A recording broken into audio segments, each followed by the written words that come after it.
ವರ್ಗಗಳ ಜಾಗೃತ ವೇದಿಕೆ ಹಾಗೂ ಕನ್ನಡ ಸಾಹಿತ್ಯ ಕಲಾಕೂಟ ಮೈಸೂರಿನ ಆಶ್ರಯದಲ್ಲಿ ಸಾಮಾಜಿಕ ನ್ಯಾಯದ ಅಧಿಕಾರರು, ಹಿಂದುಳಿದ ವರ್ಗಗಳ ಆಶಾಕಿರಣ ದಿವಂಗತ ಡಿ. ದೇವರಾಜ್ ಅರಸುರವರ 110ನೇ ಜನ್ಮದಿನಾಚರಣೆಯ ಅಂಗವಾಗಿ ಅರಸು ಸೇವಾ ಪ್ರಶಸ್ತಿ ಪ್ರದಾನ ಸಮಾರಂಭ ಜಿಲ್ಲಾ ಕನ್ನಡ ಸಾಹಿತ್ಯ ಪರಿಷತ್ ಭವನದಲ್ಲಿ ಅದ್ದೂರಿಯಾಗಿ ಜರುಗಿತು.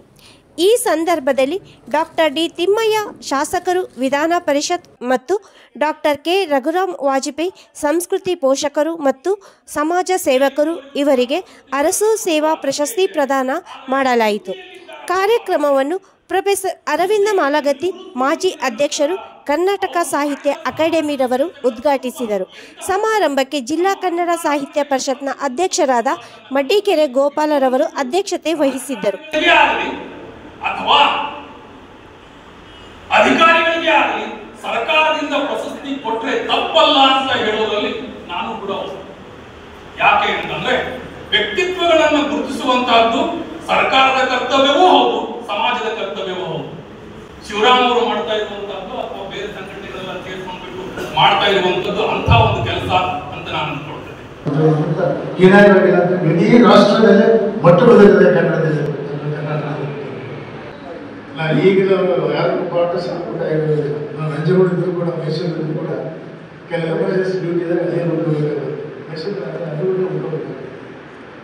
ಅಂಥ ಟೈಮ್ನಲ್ಲಿ ಹೋಟೆಲ್ ಸಂಗೀತ ಅಂತ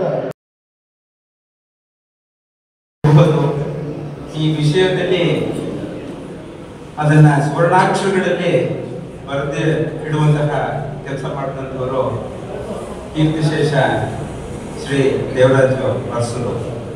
ನಾವೆಲ್ಲ ಅವರ ಅಭಿಮಾನ ಚೇತನಕ್ಕೆ ಕೋಟಿ ಪ್ರಣಾಮಗಳನ್ನ ಅರ್ಪಿಸ್ತಾರೆ. ನನ್ನ ಜೊತೆನೆ ಬಹುಶಃ ಹೂವಿನ ಜೊತೆ ನಾನು ಸ್ವರ್ಗ ಸೇರಿಕೊಂಡು ಅದೇ ಕರ್ನಾಟಕ ಕಂಡಂತಹ ಶ್ರೇಷ್ಠ ಆಡಳಿತ ತಜ್ಞರು.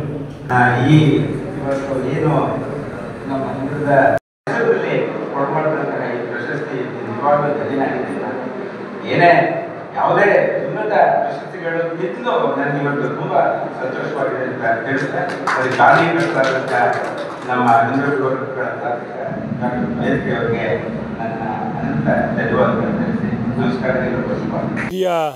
ಇಬ್ಬರು ಚೇತನಗಳಿಗೆ ದೇವರಾಜ ಅರಸು ಸದ್ಭಾವನಾ ಪ್ರಶಸ್ತಿಯನ್ನು ಕೊಡೋದ್ರ ಮೂಲಕ ಜಿಲ್ಲಾ ಕನ್ನಡ ಸಾಹಿತ್ಯ ಪರಿಷತ್ತು, ಹಿಂದುಳಿದ ಜಾಗೃತ ವೇದಿಕೆಗಳ ಸಮೂಹ, ಕನ್ನಡ ಕಲಾಕೂಟ ಈ ಮೂರು ಸಂಸ್ಥೆಯ ಅಡಿಯಲ್ಲಿ ಇಬ್ಬರು ಗಣ್ಯರನ್ನು ಸನ್ಮಾನಿಸಿ ಸತ್ಕರಿಸಿ ನಮ್ಮ ಪ್ರತಿಷ್ಠೆಯನ್ನು ಹೆಚ್ಚು ಮಾಡಿಕೊಳ್ಳುವಂಥ ಒಂದು ಸಂದರ್ಭ ಇದು. ಇಡೀ ನಾಡಿನಲ್ಲಿ ವೈದ್ಯಕೀಯ ಕ್ಷೇತ್ರದಲ್ಲಿ ಹೊಸ ಸಾಧನೆ ಮಾಡಿದಂಥವರು ಡಾಕ್ಟರ್ ತಿಮ್ಮಯ್ಯ ಅವರು. ಅವರೀಗ ವಿಧಾನ ಪರಿಷತ್ತಿನ ಸದಸ್ಯರಾಗಿ ರಾಜಕೀಯಕ್ಕೆ ಬಂದು ಸೇವೆಯನ್ನು ಮಾಡ್ತಾಯಿದ್ದಾರೆ. ನಿವೃತ್ತಿ ಆದ ನಂತರ ನಾನು FAನಲ್ಲಿ ಇನ್ನೊಮ್ಮೆ ಅಧ್ಯಕ್ಷನಾಗಿ ಆಯ್ಕೆಯಾಗಿದ್ದೆ.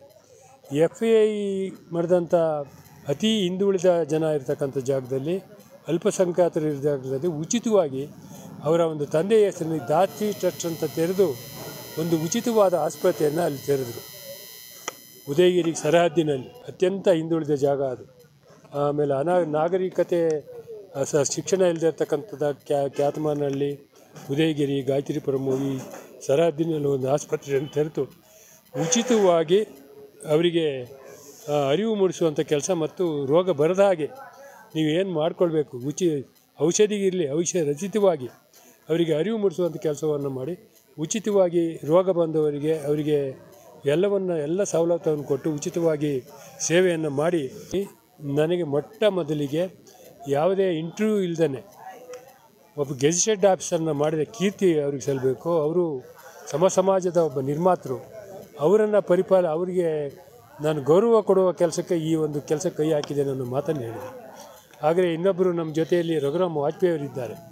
ಇವರು ಸಹ ಇವರಿಬ್ಬರಿಗೆ ರಘುರಾಮ್ ವಾಜಪೇಯಿ ಅವರು ಮತ್ತು ತಿಮ್ಮಯ್ಯನವರಿಗೆ ಈ ಸದ್ಭಾವನಾ ಪ್ರಶಸ್ತಿಯನ್ನು ನಾವು ಕೊಡೋದ್ರ ಮೂಲಕ ಆ ಪ್ರಶಸ್ತಿಗಳ ಹಿರಿಮೆ ಹೆಚ್ಚಾಗಿದೆ. ಅವರಿಗಿಂತನೂ ಆ ಪ್ರಶಸ್ತಿಗಳ ಹಿರಿಮೆ ಹೆಚ್ಚಾಗಿದೆ ಅಂತ ಈ ಸಂದರ್ಭದಲ್ಲಿ ಹೇಳ್ತಾ, ಹತ್ತಾರು ಸಂಘ ಸಂಸ್ಥೆಗಳಿಗೆ ಮಾರ್ಗದರ್ಶನವನ್ನು ಸಹಾಯವನ್ನು ನೀಡ್ತಾ ಬರ್ತಾ ಇರ್ತಕ್ಕಂಥವರು ರಘುರಾಮ್ ವಾಜಪೇಯಿ ಅವರು.